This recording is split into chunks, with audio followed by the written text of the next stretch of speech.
Good morning everyone and welcome to another video. So this is going to be a special might replace Winds of Change for a few days, hope that's alright. This is probably going to be either 2 or 3 videos in a quick little series that looks at this year's April Fool's edition. So last year, if you guys remember, for April Fool's, Guild Wars 2 joke pretty much was that they'd announced this extra profession, the Commando class, that was just this completely outrageous modern day shooter that was going to be in Guild Wars 2. It was really, really well done, and in addition to that, for Guild Wars 1, there was an update where a helicopter landed here at Embark Beach and a guy called Corporal Bane came out, and we got to go back in the past with riot gear, and we got to go back to pre-searing Ascalon, and basically the whole plot was a mockery or a parody, shall we say, of the Terminator. So that's kind of what was going on last year. Well, this year for April Fool's, the Commando thing on the Guild Wars 2 side didn't come forward. However, the helicopter is back and there are 2 Corporal Banes. This year it's pretty much Terminator 2.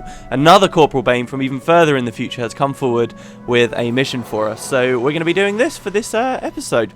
This is all post-commentary because I thought I had more time to film it, but last night I was speaking to a Guild Wars developer who came to Embark Beach, and they were like, oh, the quest ends tonight. So I was like, oh shit, I'm not going to have time. So I filmed it without commentary because it's the middle of the night, and now it's the next morning, and we're doing it. So here's the 2 Corporal Banes, and we can speak to this guy, and you see he's got these classified information. That's the first Corporal Bane there, which we saw last year. I'll probably have a link, I'll haul myself out, why not, in the description to what my coverage of last year's. And let's read. So Corporal Bane says, this is bad. I've just received classified information from the future. It looks like the Char have sent a second golem to the past to kill Sarah's daughter, Gwen, when she's still a child. Unfortunately, we can't go back again until our classified information stabilizes from the last jump. So we're going to have to go with the plan B. Headquarters has been building its own golem to send back, but its classified information hasn't been installed yet. I think I can set up the Mohawk controls to interface with it so that you can control the golem from this time period with your own mind. It should only take me a few minutes to modify the controls. When you're ready, let me know and I'll send your consciousness back to the past to save Gwen. Reward is 2029 experience. I think that's a year of Judgment Day in Terminator 2. 1995 Vanguard rep points. That's the year that the film is set in. There's references all over the place. I probably won't be amazing with the references, as I wasn't last year either, but I have seen the films now, so that's always a plus, isn't it? When you're ready, I can link you up with the golem. I just hope you can do this without your weapons. Weapons? Where we're going, I don't need weapons. We have a golem, after all. So you can go in. You can distinguish between the 2 Corporal Banes, by the way, by like one of them's like called W20 and the other one's got a different profession. And the Mohawk this year is only level 0, not level 40, which is a shame. But you get this cutscene, and this is brilliant. I'll just let you watch. This is so good. The last day dawns on the kingdom of Ascalon. It arrives with no fanfare, no tolling of alarms. Those who will remember will speak fondly of the warm morning breeze. It was warm back then. People carry on with their daily lives, unaware that in a short while, everything they have ever known will come to an end.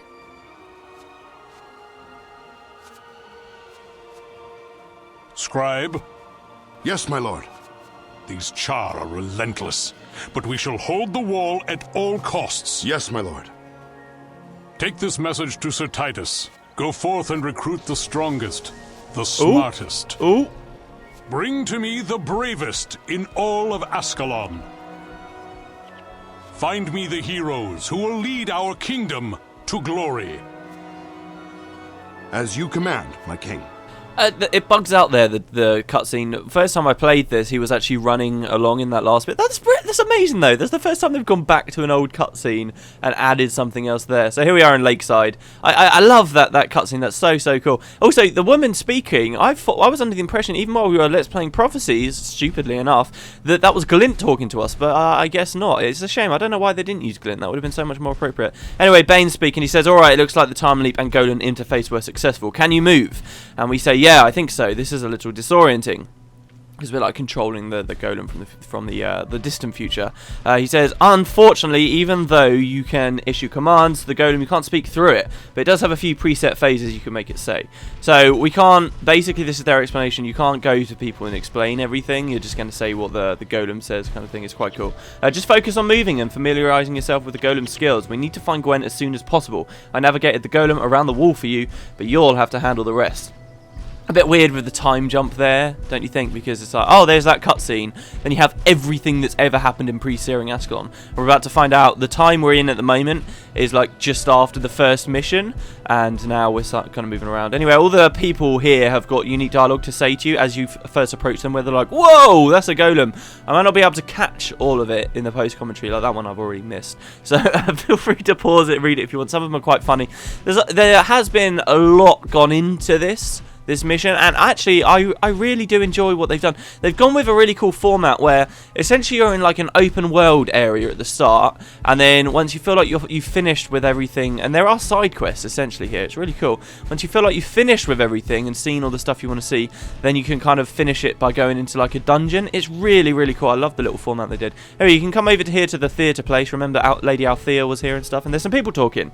This woman says, is there any word on the lead for the new play? Lady Althea tells me that the first draft will be ready soon, my dear. I just dropped a pen. I've got to stop fiddling with stuff. She says, yes, but what's it about? And this guy walks over. All mesmers, by the way. You mean, what's your part, don't you? And this guy replies, ha, that sounds more like you, Hana. Don't worry, though. I'm sure I'll still be the lead. These aren't actually NPCs that existed in pre-searing. Talking the loudest doesn't make you the lead, he says. They just kind of were invented here, so they're not references to someone else. Whose name comes first on the playbill? I'm not sure if this is a reference to the film. It seems a bit of a weird dialogue. Lady Althea's, he says. But you kind of get to hear these guys chatting. And she says, he has a point, Reginald. I don't know why she sounded more manly than the two men there, but there you go. He has a sharp tongue, darling, that's all. Whose side are you on anyway, Odette? Well, I think that was obvious, she replies. And, it's not really obvious. He says, oh? And the other guy, I think, this is excruciatingly slow with the dialogue. And the other guy says, yes? I enjoyed it anyway, though. Whoever can tell me anything about the new play. Oh, which neither of them can. So this, just to be clear about this, guys, this is my second time playing through this. I played it once on my main character, and the one that's, I think has actually been on the videos at one point. But yeah, he says, oh, I'm sure we'll be ready soon. She gets pissed off, she leaves. And then they talk for a little while, and then the other guy leaves. But yeah, so I completed it once on my main character, and then I came back and completed it, like, out of nowhere last night.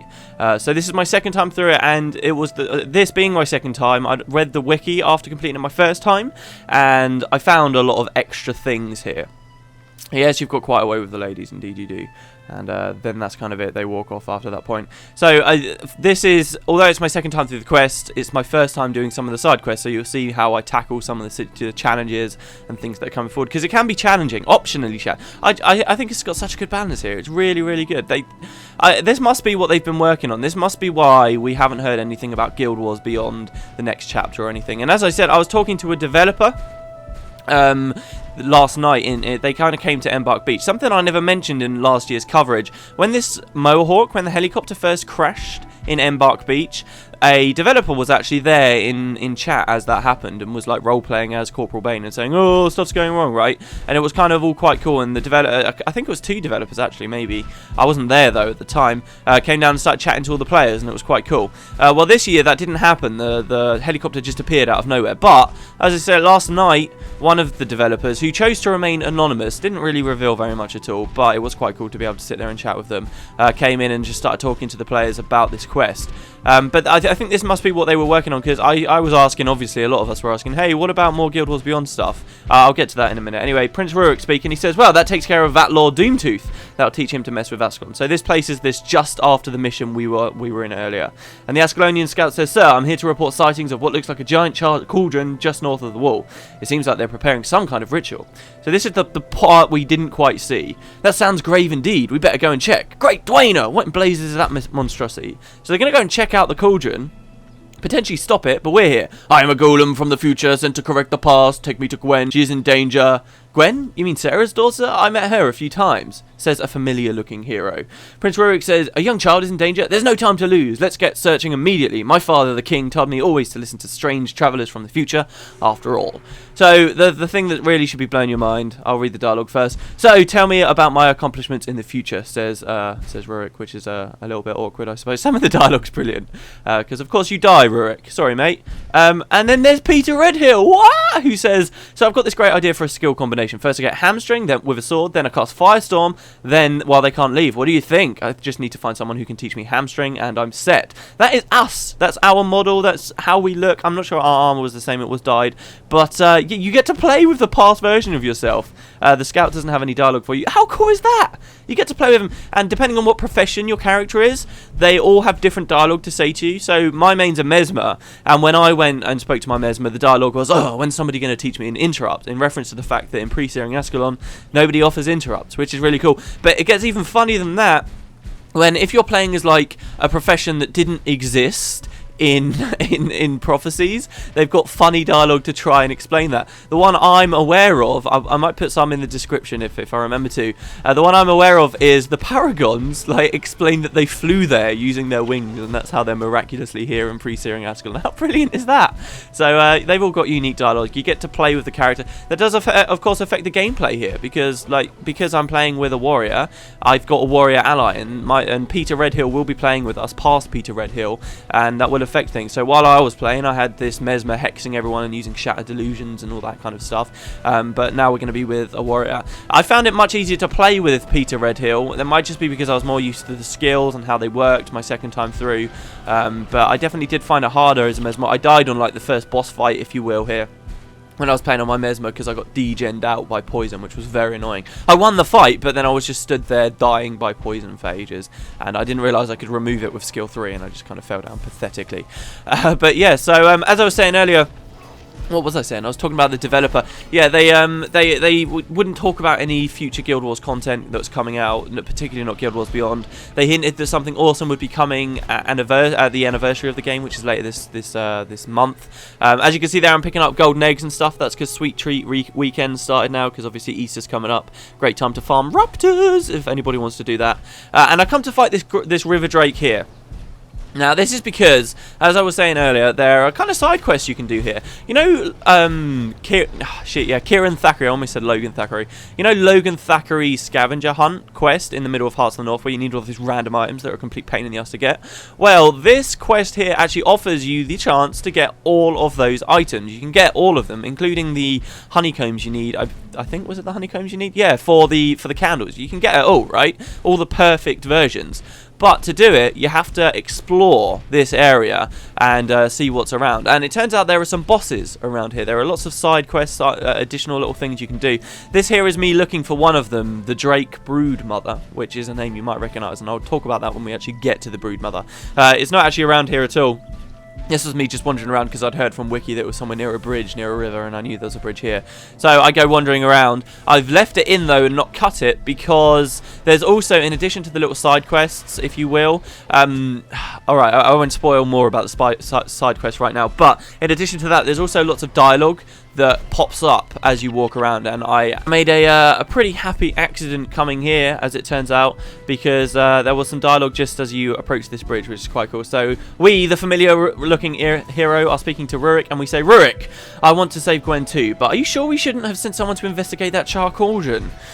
Yeah, that might have been wise. He says, not to worry, soldier. If it was anything important, the Golem would have told us that first, right? The Char investigation can wait a little longer, I'm sure. So that could be the reason why the searing happens. I mean, he heard about the Cauldron, but he didn't go and send anyone out because of us, the Golem. See, which is just hilarious, really, because he's doing it to save Gwen, who will only become important because the Char gain this advantage on this day over Ascalon. Anyway, we come over here to where Gwen is, and there's something called the Annihilator 2.0, who says target acquired, danger detected, and then we say, oh, what's that thing, Gwen? Get away. So this is the boss you're going to be fighting as you go through. This is, if you've seen Terminator 2, the Terminator is kind of made out of liquid metal. It's really quite cool. And in Guild Wars, they've kind of tried to recreate that by making it an ooze. Like, it's got a special skin that makes it look like a liquid metal. You see? And every time you meet this thing, it will transform into a random form, because this thing can shapeshift, as is a big part of the plot of Terminator 2. And it will turn into lots of different enemies as you go through. We say, what was that thing? We're obviously talking to Bane here. It didn't look like any golem I've seen. And Bane says, it's a new, more advanced type of golem the Char have created. Instead of encasing the crystal core in a solid steel chassis, they are using a crystallic polymock alloy. Wow, the Char have become very advanced. What the heck does that mean? Yeah, because the Char never really used terms like that. Liquid magic, says Corporal Bane. Which is funny. Alright. See, okay. Prince Rurik says, it just disappeared in the ground. Be on your guard, it may return. We shouldn't stay here, we're too exposed. So this is quite funny because... Alright, wait. I agree, let's head for Ashford. The monks there may be able to help us deal with this golem. And that's your next area, but now we're going to go do side quests. This thing I want to talk about now, though, right? Okay, you can kind of look at this and say, oh, the Char, really? They're using liquid magic, but come Guild Wars 2, they don't like magic. Well, a lot of people joke that really all this storyline's from characters from, like, Guild Wars 3 or whatever. You know, it's a way further down in Tyrion's future. But, the question is, do we look at this actually with a real mindful lore here? Because we don't know whether this is canon. Last year, I put forward that it could be canon, and that I'd like to think it is canon, because there's nothing that happens here in these quests that blatantly contradicts lore that's been established previously. I got some hate for it. Some people really didn't like that idea. They're like, oh no, it can't be canon. This is so stupid. How could you possibly think this was canon? It can be canon. There's no reason why it can't be canon, right? Okay? People don't like the idea of it being canon, because obviously it's so ridiculous, and I don't think people really want to come to terms with the idea that there are people like Corporal Bane 400-500 years into into Tyrion's future. But it could happen, and I like the idea. I'd like them to have a little bit of fun with the story. But here's where it gets... last night, as I said, I was talking to a developer. And possibly the best answer, really this developer didn't want to say very much at all. They just wanted to hear what people thought about the quest. I mean, they really didn't talk about anything. But one of the questions I asked this mysterious developer was, hey, are these quests canon? What's going on? Is this actually canon? Because this is something that was on my mind last year, and it was still on my mind this year. Do we look at this seriously? And they said they had no comment on whether it was canon. Now, if it definitely wasn't canon, you'd think they would have established that and just been like, yeah, it's not canon. But I think this comes back to ArenaNet's open door policy. But do bear that in mind. This could... You could take it however you want. It could have happened. It really could have. It's all explained away eventually. There's no contradictions, trust me, with how things end up happening here. I mean, it could work. It genuinely could. So, I mean, they had no comment on it. I'm going to take the same stance. I think it would be cool, okay? And I know a lot of people wouldn't like that, but I think it would be cool, and I had a lot of fun doing this. I like the idea that in Guild Wars 1, after that, you know, just after we defeat Vatlor and before the cutscene with the searing starts, there's all this stuff happening, and that really us from the past knew ourselves from the future that was sent back from a guy even further forward in the future. It's brilliant. I love little time travel things, especially when they clean themselves up like that, which is really, really cool.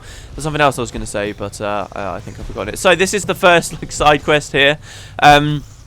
What's going on here, okay, is you're going to be killing bosses. By the way, you see what I just did there? That skill, that's like a really powerful skill that shoots beams out in a long line, and it will hit people. Very, very weird for Guild Wars 1. It's obviously them trying to act like it's Guild Wars 2, implement some Guild Wars 2 mechanics in there. They've been doing it with a lot of their new quests as they come forward. Like, the skill bar itself is set up in a very Guild Wars 2 fashion. But what that does is shoot out in a line, and because it's Guild Wars 1 engine, skills like that don't really work very well. And what I just did there was the one time ever that skill actually worked for me. So, I mean, if you guys managed to get a really good version of that going off, let me know. But seriously, the best way to do this one in particular, you will see I very quickly learned that skill 2 is amazing. If you're surrounded by enemies, you can just keep slamming down and get all your adrenaline back, and just keep slamming down, slamming down, slamming down. So here's the idea here. You're going to be going around killing various bosses that exist around this area that you've got to find. They will drop one of the items that Kieran wants for his scavenger hunt. It's weird that they pick the scavenger hunt items, but hey, I mean, it's cool. I like it because I do believe at the time I was doing it, I said, hey, look, these are kind of annoying items. It doesn't act as a convenient way of doing it because it's not available all year round. But hey, I mean, you get Vanguard reputation. It's kind of aligned with Vanguard. Kieran's Vanguard. I can see why they kind of went with that. But this is the first one. I thought the Broodmother was the first one, but it's not. This is the first one. You're going to be killing these Devourers in this cave. This cave, of course, I never showed it in the Let's Play, actually. But there's a story in this cave about how that you just have devourers come in pre-searing time. They're just devourers. There's nothing else really going on with this race. They're devourers. They're little insects. Yeah, they're hostile. Yeah, they're big insects, but they're nothing too bad. But there's a quest here that talks about them becoming plagued devourers, and like there's one plagued one, and you need to kill it so that the plague doesn't spread. Then, of course, 2 years later, after the searing, there's plague devourers all over the place, and they actually become somewhat of a problem. And that's kind of what this cave was going on here. There were quite a few quests around it, actually, to do with an egg here and all kinds of stuff. Like the guy, the rogue bull, which, by the way, does still exist here, that you can kill. I didn't show it on my run-through here, but it is still here. Old Mac's rogue bull. When you kill that, there's a quest to get him a new pet devourer, and you get the egg from here. And then 2 years later, you find out that's Old Mac, you remember? Not Old Mac, sorry. Wait, what's his devourer's name? Joe, isn't it? Yeah, it's Joe. So anyway, you saw a little cut there. That's because it takes ages for your health to regen here. As you saw, I almost got butchered there in that big fight. And then my client started bugging out in a really weird way. For that, like the next 5 minutes, you'll see the golem spazzing out all over the place. But yeah, so what you want to do here is kill everything. I think the idea is there's supposed to be a huge encounter with all those devourers I just fought, and including these other ones that just popped up, and you're supposed to fight this guy at the same time. This is Molotov Rocktail. This is a massive boss later on. A Siege Devourer boss in Eye of the North. Really, really cool. He's got an amazing sword that he drops. I did show him in Eye of the North. I think he's an amazing boss. He's really, really fun. And he's here in pre-searing Ascalon. You don't actually get to kill him, but it establishes that he was alive and smaller, so a little bit more of a baby here. And he was in this cave, and he goes off and flees north, I suppose you could say. And that's kind of what happens there, which is really, really cool. So, like, watch this. I just keep spamming skill 2 here and just knock everyone out. It's absolutely brilliant. So that's the first boss. When you kill him, it will take me a while to notice. I cut it again to heal up, because these guys really do give you such a beating. There's like an army of them. All of these bosses aren't pushovers. They're not pushovers in any way you'd expect. You might. I went into it thinking, oh, there'll just be some bosses to fight, no problem. But they can really hurt you. They really can. So watch out. I mean, I survived all of them my first time through. If you're clever, this is why I really like the balance of this, because if you're clever, you can find this stuff, and you can win just from using your head properly. But yeah, it will spawn a chest up here with 3 honeycombs. You can grab those, and there you go. That's the first item. I'm going to end this episode here, guys. As I said, there's 45 minutes of footage. This is 20 minutes in, so I'll cut it here. I'll see you guys next time for more April Fool's stuff. I hope you guys enjoyed this video. Hope you don't mind that it was post-commentary. And yeah, I'll see you next time, everyone. Later.